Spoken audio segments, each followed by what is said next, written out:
Ezra 4. When the adversaries of Judah and Benjamin heard that the returned exiles were building a temple to the Lord, the God of Israel, they approached Zerubbabel and the heads of families and said to them, "Let us build with you, for we worship your God as you do, and we have been sacrificing to him ever since the days of King Esarhaddon of Assyria, who brought us here." But Zerubbabel, Jeshua, and the rest of the heads of families in Israel said to them, "You shall have no part with us in building a house to our God, but we alone will build to the Lord, the God of Israel, as King Cyrus of Persia has commanded us." Then the people of the land discouraged the people of Judah and made them afraid to build, and they bribed officials to frustrate their plan throughout the reign of King Cyrus of Persia and until the reign of King Darius of Persia. In the reign of Ahasuerus, in his accession year, they wrote an accusation against the inhabitants of Judah and Jerusalem.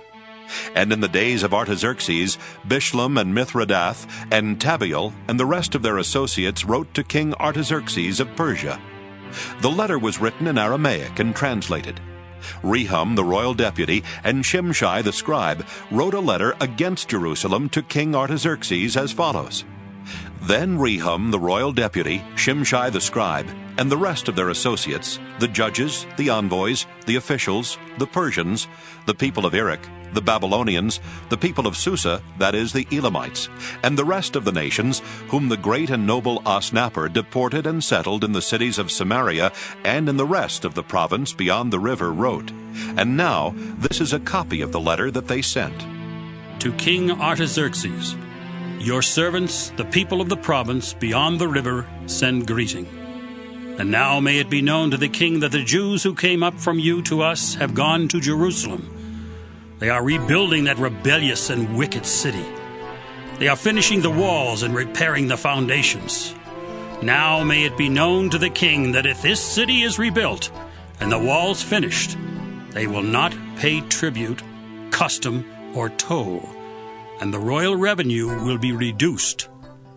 Now because we share the salt of the palace, and it is not fitting for us to witness the king's dishonor, therefore we send and inform the king, so that a search may be made in the annals of your ancestors.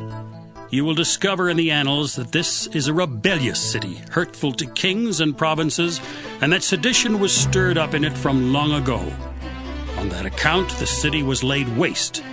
We make known to the king that if this city is rebuilt, and its walls finished, you will then have no possession in the province beyond the river." The king sent an answer. To Rehum the royal deputy, and Shimshai the scribe, and the rest of their associates who live in Samaria, and in the rest of the province beyond the river, greeting. And now the letter that you sent to us has been read in translation before me. So I made a decree, and someone searched and discovered that this city has risen against kings from long ago, and that rebellion and sedition have been made in it. Jerusalem has had mighty kings who ruled over the whole province beyond the river, to whom tribute, custom, and toll were paid. Therefore issue an order that these people be made to cease, and that this city not be rebuilt until I make a decree. Moreover, take care not to be slack in this matter. Why should damage grow to the hurt of the king?